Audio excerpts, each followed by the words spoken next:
So I'll start out by mentioning what happened in January of 2019.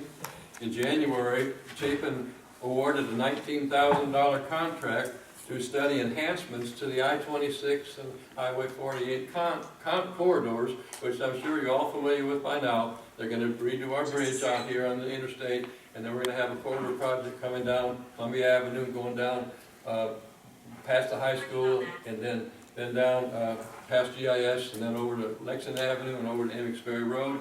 And they showed us what their overall plan was, and it's just the average run-of-the-mill type of improvements. And we thought we wanted to really make Chapin look a little better than that. And so we hired Mead & Hunt, particularly requesting their representative, Zach Haney, to study the Chapin situation and see what we might like to have, what we'd like to see to have in Chapin over the next several years. And he did that. Zach Haney is a lifetime Chapin resident. He graduated from Chapin High School. He's an engineer with Mead & Hunt, and he's a very nice fella. And we had several work sessions with him, and he produced a video showing what we could have for more money. So we've been looking at that ever since. Secondly, in March, this is kind of goes along with that one. In March, on March 20th, in Timberlake, we had a strategic plan session retreat, and it was it was handled by Jeff Shacker, our Municipal Association area representative, and he did a super job in the retreat. We had a couple sessions of it, and we came up with something like 40 goals for we're looking at the 10-year plan. What do we want Chapin to look like in the next 10 years? So we came up with like 40 goals. Then we had to prioritize them because we couldn't possibly work with 40. And I think we got down to 10. And then we sat on that for a while, and then the next step is to assign tasks for certain individuals to help move these 10 priority goals along. These tasks are yet to be defined, but we're working on that. Hopefully we'll make some progress this year. And I'll be talking more about those two items later on here. Third, we received the award for the Chapin Commercial Historic District.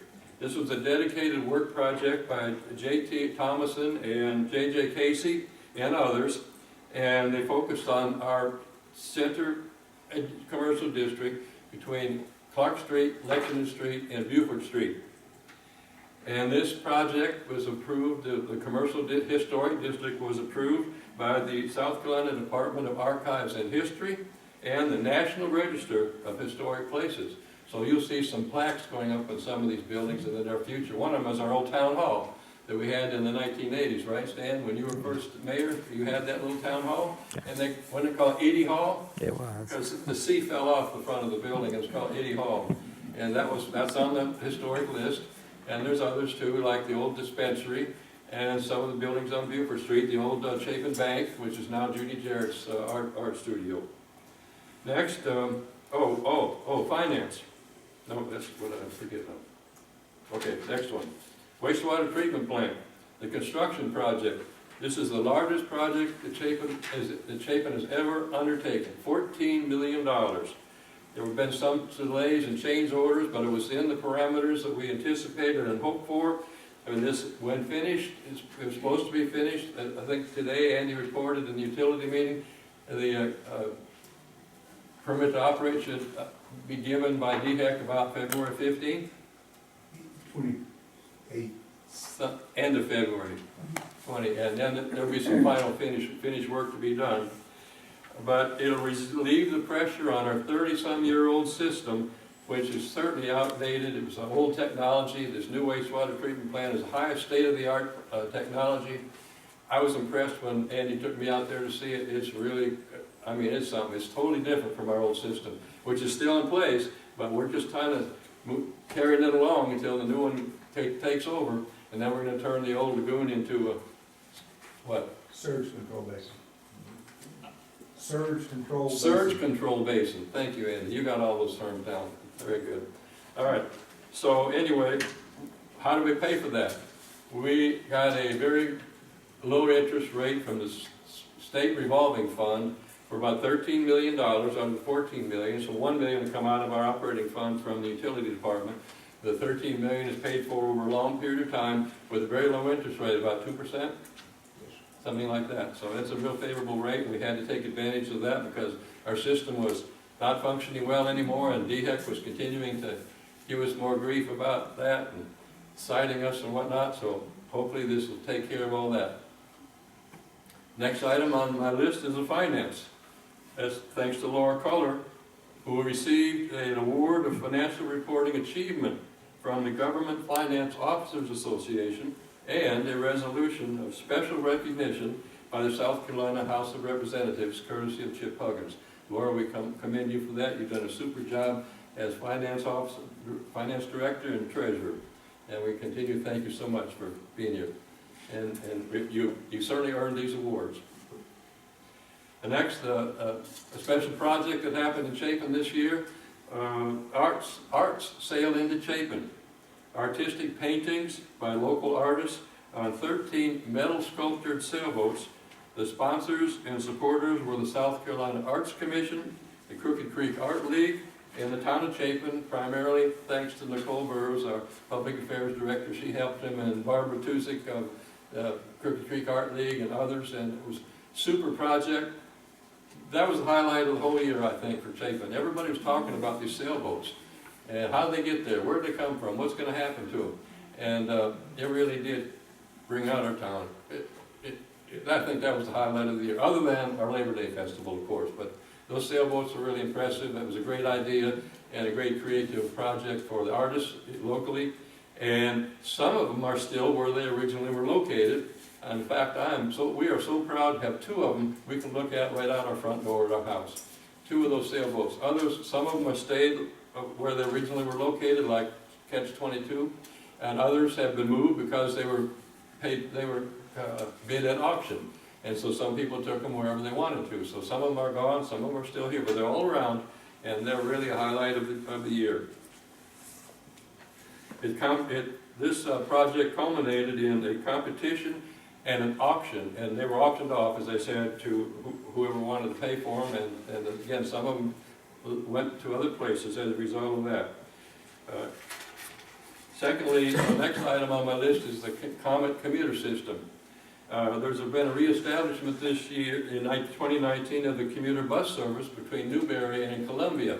That had been abandoned for several years because of lack of funding, but the Comet bus system had agreed to resurrect that commuter bus line from Newberry to Chapin, Newberry, Prosperity, Little Mountain, Chapin, Valentine, down to Columbia. And better than the old system, I think now there's more opportunity for once people get to Columbia, where most of them are going, then they can hop on other buses and go to their assigned destinations. So that's been a nice feature for Chapin. I don't know how successful it is yet, but it probably takes a while to get the word out that it's now being reestablished. But they have a park and ride lot in Chapin.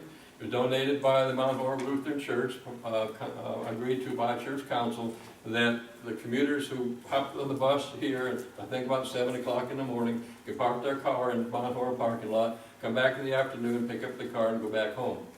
And our council member Al Kuhn has agreed to be a representative on the Comet bus system, so he can keep us posted as to what's going to happen as to the developments in this new system. Next on my list is the Bluebird Trail. Bluebird Trail was created here on our own town hall property with coordination of the Chapin Garden Club and construction and installation and donation of 6 Bluebird houses. We expect more houses to be built and constructed on this Bluebird Trail as well. We had a ceremony here at Town Hall on July 11th, and it was very well attended.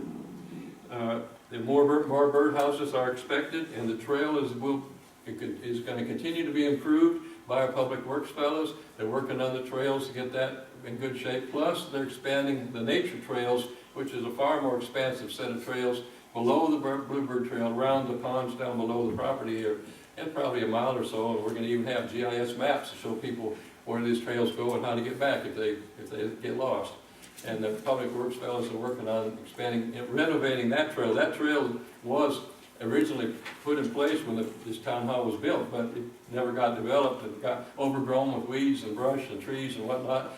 And so the public works fellows have been working diligently to resurrect that trail and then put mulch down so that it stays in good shape for people to walk on. And we appreciate that too. Next, the farmer's market. We had that all year, thanks to Nicole. It was the first Saturday, May through November, right, Nicole? And it was very successful every month. We had a lot of local vendors, a lot of produce vendors, other vendors. We had live music at every one of them, and the bounce houses for the little kids. And it was a nice event. There was a lot of dogs and such there participating in that event, those events as well. A very nice set of events this year. We're going to start that again in May, right? Yes, sir. Next, of course, the biggest event of the year, Labor Day Festival. I think this was one of the most successful, one of the biggest ones, the best one we've ever had in 2019. I don't know how many entries exactly. We had over 100 entries in the parade. We had state and local officials participate in the parade, of course, as usual. And the Grand Marshal was our own Sonny Shealy from Mount Horeb Church, and it was perfect for Sonny to be the Grand Marshal this year. He didn't want to do it, but we finally convinced him to do it. He rode with Chief Ziegler, right? Rode with you. He finally agreed to go. And he was the first quarterback of the Chapin High School football team, and I think it was 1948. So he's been around a while, and we were happy to honor Sonny as Grand Marshal this year, and that worked out very well. We also had a lot of vendors, over 130 something maybe. Nicole, how many vendors you remember? Yeah, it was right around 100. 130 vendors of all kinds. So the parade entries, the vendors, car show. Andy was a big help with the car show. With Classic Chevrolet Club, I believe, was the judging unit. We had, what, 120 some there. Yes. So really, I mean, it was a great event all the way around. The car show was terrific. A lot of great entries there too. So just a super show, and thanks to Nicole for help putting that on. She does a lot of work in all of her public relations jobs, and we appreciate her too. Trash collection, not a big deal, but we got new residential trash and collection and garbage service with Capital Waste Services. You've probably seen their trucks around town frequently. They were picking up residential trash and garbage throughout the unincorporated area of our Lexington County. But meantime, Advanced Disposal Service told us they were going to cancel or discontinue their services to us in the end of September. So we had to scramble around and find alternative services, and thanks to Laura, she did out a request for proposals. She got about half a dozen proposals, and Capital Waste Services was the most reasonable, and we picked them, and so far it's working well. They seem to be doing well picking up our trash. I haven't picked up our recycles yet, though. I haven't figured out how to do that, but how they would do that. But they pick up our trash every Wednesday, and they've been very good, and they got really nice equipment. So that's been good. Next, East Chapin Sewer Force Main project. This is a very necessary project as to provide an alternate route to provide flow to our wastewater treatment plant, particularly the new plant when it comes online, to relieve overload on the existing 30-year-old system. We probably had less than 1,000 customers when this system was built. Now we got over 4,000, right? So 4 times as much, same system, and it's definitely overloaded. We have to do work on pump stations every week to keep them going. But now we're going to have an alternative route that's going to go from the intersect where Palmetto Roads is, and at the intersection of Old Lexington Highway and Westinger Road, go all the way up Westinger Road, and the developer is helping us pay for that section. And then we're going to run it up to the old PDQ near there and go up 76. We're going to go behind some properties because there's not room along the right-of-way for the first several hundred yards or whatever, half a dozen properties maybe. But we're trying to serve the commercial retailers in that area and go up all the way to Crooked Creek Road and go up Crooked Creek Road to the existing treatment plant and connect to the new system. That's still ongoing. We've got some easements to acquire, but we're working on that. Next, I got an item I attended, the Midlands Mayor's Forum on December 12th at the Capital City Club. It was very interesting, and the special featured speaker was Christy Hall, the director of South Carolina DOT. Very interesting lady. She seems very competent in her job. It's a very difficult job, and she gave us an overlay of all the highway resurfacing projects that are going on in this entire state, and there is a lot. And I've read, I think, that the state of South Carolina is one of the worst road systems in the country, and she recognizes that, and it appears really making a diligent effort to fix that. And you can't do it all at once, because we got limited funds, but we are getting an increase in the gas tax, which has given us more funding to help us remediate our road system. The downside of the year was, of course, the devastating closure of Ella Brothers. They were the face of Chapin, the biggest business, the best business in Chapin for 85 years, and all of a sudden closed their doors. I don't need to go into the details of that, but it was a major loss to the town, particularly since most of the employees were residents of the town, lived in the town, owned property in the town, had kids in school here, and some of them had worked there for 40 years, and some of them were second generation or more people working there, and all of a sudden it was gone. And that was a major blow to our town economy, and we have not recovered yet, but we really tightened things up the rest of the year to try to make up for that loss. But we also were having some positive effects of it. We have Davidson's, which used to be a competitor to Ellett Brothers.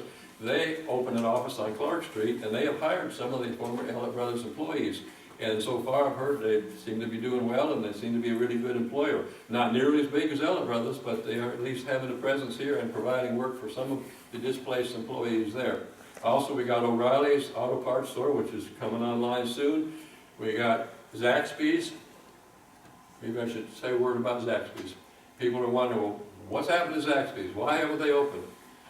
There's a strip about this wide in front of the parking lot. It's not finished.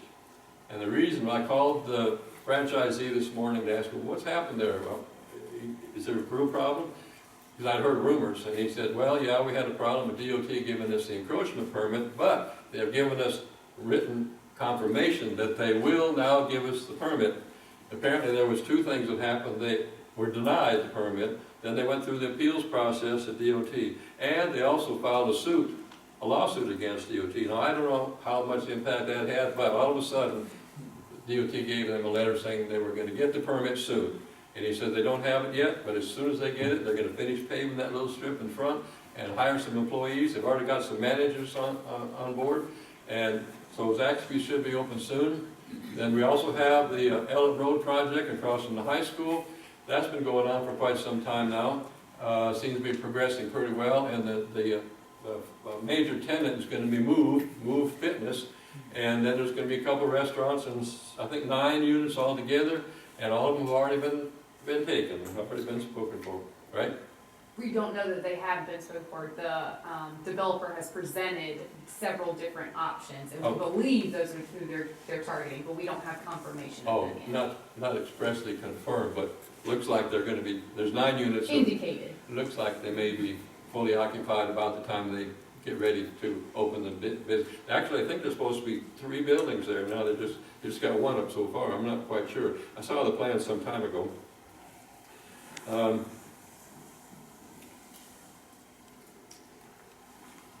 Okay, next item, H-tax, hospitality tax. We gave second reading to the hospitality tax December 3rd last meeting. The collections are going to begin February 1st for all the retailers that sell food items that are subject to the tax, and there's a detailed list of that. None of us on this council originally were in favor of an H-tax, but because of the 2 projects I mentioned first, the study about the enhancements to the I-26 and Highway 48 road corridor projects, and the strategic plan whereby we got input about what do we want Chapin to look like in the next 10 years. We said, we can't pay for any of this stuff. This is impossible. There were 7 figures in the enhancement project alone. And so we then had to take a new look at possible ways of funding these so the town of Chapin would become presentable to visitors, tourists, become a destination.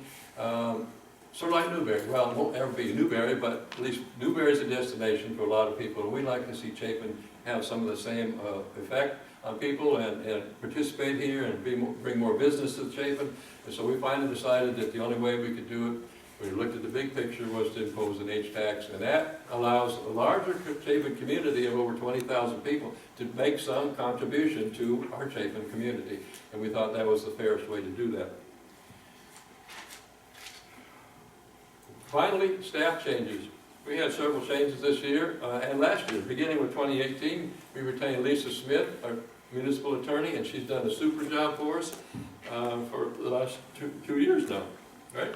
2 years. This year, we lost Julie Hammond, our great town clerk. She left for Aiken. I think she and her husband went to Aiken. He was employed with the Savannah River plant, I believe, and he couldn't commute that far anymore, and so Julie decided to give up her job, and so we had to replace her immediately. And I was fortunate enough to be a customer of Wells Fargo Bank, and I knew one of their tellers had recently retired, and that was Nanette White.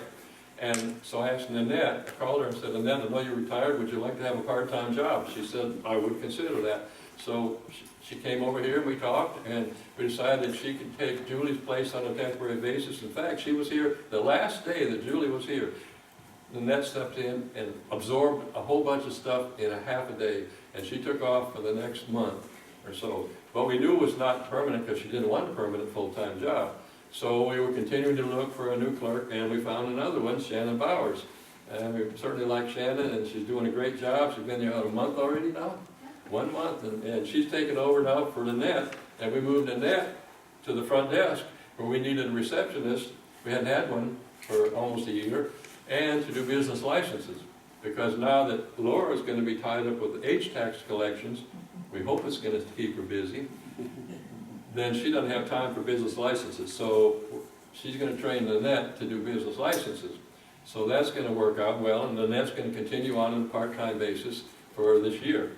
And then also we got another new employee, Eon Ashford. He was trained by our former zoning administrator. He's our current zoning administrator. He was trained by our former zoning administrator, Chris Clausen. And we let Chris train him for a while. And then he wanted to come back to Chapin where he lives. And so we had an opportunity to call him in for an interview and said, okay, you got the job. And so far it's working out very well. And he's working well with the Planning Commission and the Architects Review Board and Council. So we can't complain, but thank you very much, Ian. So that covers the new employees, and also, lastly, we'll talk about our council. I'm so impressed that we have our two incumbents re-elected, Kay Hollis and Mike Cluns, who took their oath of office again tonight, and along with our other existing council members, Al Kuhn and Leland Teal.